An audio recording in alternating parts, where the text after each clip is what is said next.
Have you ever pulled a game out of your closet and just to find a big mess? Something kind of like this?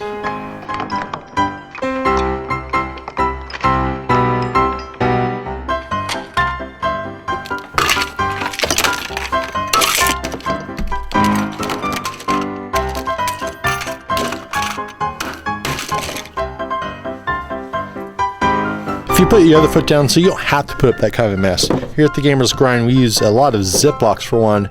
We got use three different sizes depending on the components in the game. Plus, you could label these. If you have that white block like that, it means you can write on them, and it's great for people that when they first open them, they find what pieces are exactly, and they put them back where they were, hopefully. The other thing we use is Hugo's Amazing Tape. It's a non-adhesive tape used like in embroidery and crafting. It has like 1,000 different uses. It can stick to itself and any other smooth surface. We use them for cards, and as you can see, it's like they could flip the cards around and they still hold. They're better than rubber bands. Rubber bands, after a while, they'll attach to the card after a number of years, and I had a number of games where that was the case. Speaking of rubber bands, box bands is another great way to store games. Some games really call for it. There's basically different sizes. It just crisscrosses around the game and really holds it really tight. A lot of card games like this, they have nice dividers they come with, but if the lid comes loose, it tends to not hold together. All the cards might fall out, and I had that same exact issue with Dominion. So if you use like a box band, it'll hold it together and you'll damage your cards. Another interesting tip came from actually Days of Wonder in the instructions for Small World. Assembling all the little pieces, or punching out all the little pieces that it comes with. It's just not throwing out the cardboard that you punched them out with, but to save it.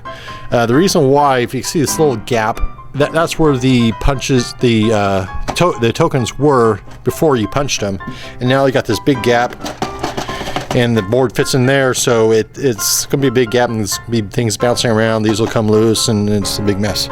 But instead of throwing those away, save them, put them underneath the plastic, and may just raise it up. In case of Small World, that's the case.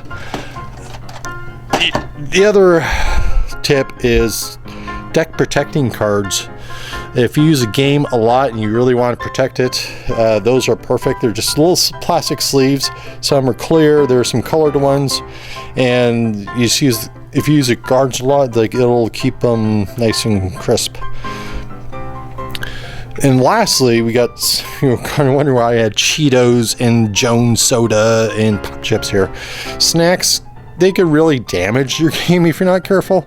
Cheetos and cheese puffs, well, you probably want to have some napkins available, because orange hands aren't very good for cards. Baked chips or pop chips are great for this type of game, or for a game snack, because you don't really have that issue. Jones, well, it's not about Jones, it's about the lid. If you gamed a lot, eventually you'll have a big spill, and there's a number of things you could do. One, just keep the lid on while you're playing.